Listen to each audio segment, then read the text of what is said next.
All right, today we're jumping into one of the biggest, most exciting puzzles in all of modern astronomy, fast radio bursts. We're talking about these incredibly powerful, and I mean unimaginably powerful, flashes of light from the distant universe that last for just a few milliseconds. So yeah, let's get into this cosmic detective story. I mean, just think about that for a second. Imagine you're digging through just mountains and mountains of data, and you find this one fleeting signal. Is it even real? Could it just be a glitch in the machine? Or is it maybe a clue to something brand new, something nobody's ever seen before? Well, that is exactly where our story kicks off. So let's hop in our time machine and head back to 2007. The entire field of radio astronomy was about to get completely blindsided by a signal that, believe me, nobody was looking for. So, get this. The discovery wasn't made by some famous seasoned professor. Nope. It was found by an undergraduate student, Ash Narkovich. He was just sifting through old data from Australia's Parkes telescope, and then, there it was. A single, brilliant flash of radio waves, gone in less time than it takes to blink. It was so out of the blue that it was later nicknamed the Larmor Burst, after his supervisor. Now, to put this into perspective, this burst wasn't just, bright. It was 1 trillion times brighter than any other radio pulse like it that we had ever seen before. It was an absolute monster of a signal. And it was coming from way, way outside our own galaxy. The immediate question was, what in the universe could possibly create that much energy in such a short time? To really understand why this discovery was such a bombshell, we kind of need to take a step back and see what astronomers were actually looking for in the first place. See, this whole story really starts with the hunt for a totally different kind of cosmic object. The journey really began decades earlier. Way back in '67, Jocelyn Bell Burnell found these signals called pulsars. They were so perfectly regular that they were jokingly nicknamed Little Green Man 1. Of course, we soon figured out they were spinning neutron stars. Okay, now fast forward to 2006. Astronomers developed these new techniques to find single, sporadic pulses, not just the repeating ones from pulsars. And this is just a perfect example of how the tools you build to find one thing can lead you to accidentally discover something way, way weirder. The best way to think of a pulsar is as a cosmic lighthouse. It's the super dense, collapsed core of a massive star, and it's spinning hundreds of times every single second. As it spins, it shoots out these powerful beams of radio waves from its poles. And we only see a pulse when one of those beams happens to sweep across our line of sight, right across Earth, just like a sailor at sea seeing the flash from a distant lighthouse. And here it is. This is the key piece of evidence, the smoking gun that proved these new bursts were coming from outside our galaxy. It's called dispersion. As radio waves fly through space, the lower frequency waves get slowed down just a tiny bit more than the higher frequency ones. This delay smears the signal out, creating this really characteristic downward sweep in frequency. Astronomers have this great name for it. They call it the sad trombone sound. And here's the crucial part. The more space that signal has to travel through, the bigger the delay. The Larmor burst's dispersion was absolutely enormous, telling us it had to have come from billions of light years away. But just as everyone was getting really excited about this incredible new cosmological discovery, a huge mystery popped up that honestly cast doubt on the whole thing. The big question became, were these signals even from space at all? For about 5 years, the entire field was basically haunted by these weird signals they called peritons. They looked a little bit like FRBs, but they were just wrong. Their dispersion signature wasn't quite right. And the real dead giveaway, they showed up in all of the telescope's detectors at the same time, which screamed local interference. So what was the culprit? You're not going to believe this. It was someone at the observatory opening a microwave oven door a little too early.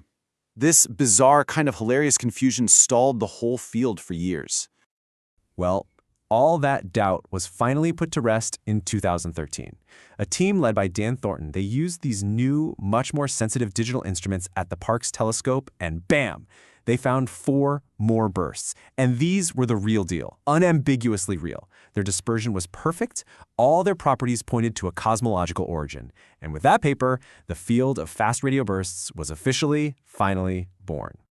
So, just when we thought we had a handle on these things, that they were these massive one-off explosions, the universe threw us another curveball. And this next discovery would completely rewrite the rulebook.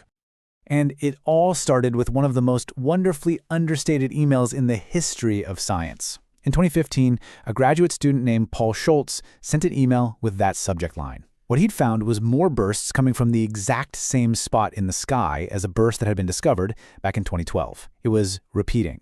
This was a total game changer. Why?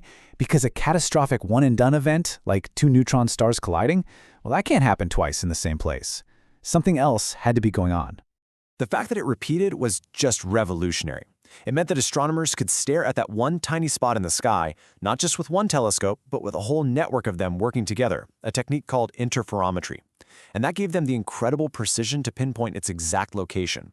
For the very first time, they were able to trace an FRB back to its home, a tiny little dwarf galaxy billions of light years away that was furiously forming new stars. The cosmic detective finally had a return address.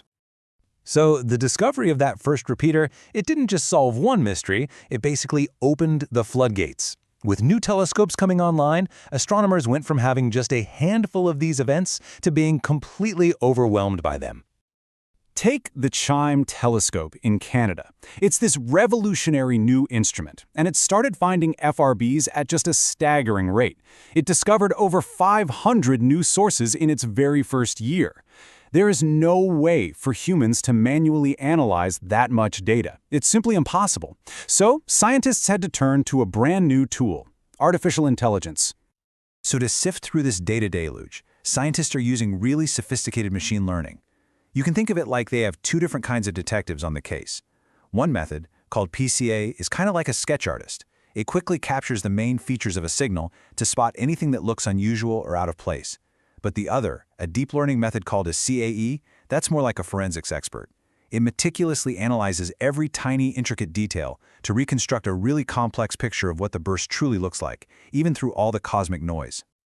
Okay, so we can find them, we can use AI to classify them, but what's the big payoff? I mean, what can these tiny, millisecond-long signals from clear across the universe actually teach us about everything? Well, this brings us to one of the most profound applications of FRB science. Remember dispersion, that sad trombone smear that tells us how much stuff a signal passed through? And remember how the repeaters gave us an exact distance to their home galaxy. By combining those two measurements for a bunch of FRBs, the dispersion and the distance, astronomers could do something truly incredible. They could effectively weigh the seemingly empty space between galaxies. This allowed them to account for all the normal matter that our cosmological models told us should be there, but that we could never actually find. FRBs are literally helping us find the universe's missing matter. So what is making these things? The leading suspect is something called a magnetar. It's a type of young neutron star with an absolutely insane magnetic field. And this theory got a huge boost in 2020 when a magnetar right here in our own galaxy let off a burst that looked a whole lot like a scaled-down FRB. Case closed, right? Well, the universe is rarely that simple. Astronomers have now found an FRB in an ancient globular cluster, a place where these young, volatile magnetars really shouldn't exist. So the mystery just deepens. This leads us to one of the biggest, hottest debates in the field right now. Are the one-off bursts just repeaters that we haven't been lucky enough to see repeat yet? Or are we actually looking at two totally different kinds of phenomena? One that's repeatable, and another that is truly a catastrophic one-time explosion. The jury is still very, very much out on that one. And that really leaves us with this final thought. The very first fast radio burst was found by accident. It was a signal hiding in old data that no one was even looking for. And as we build better telescopes and smarter AI algorithms, it really makes you wonder, right? What other cosmic secrets are out there, just buried in the static, waiting for the next curious mind to stumble upon them?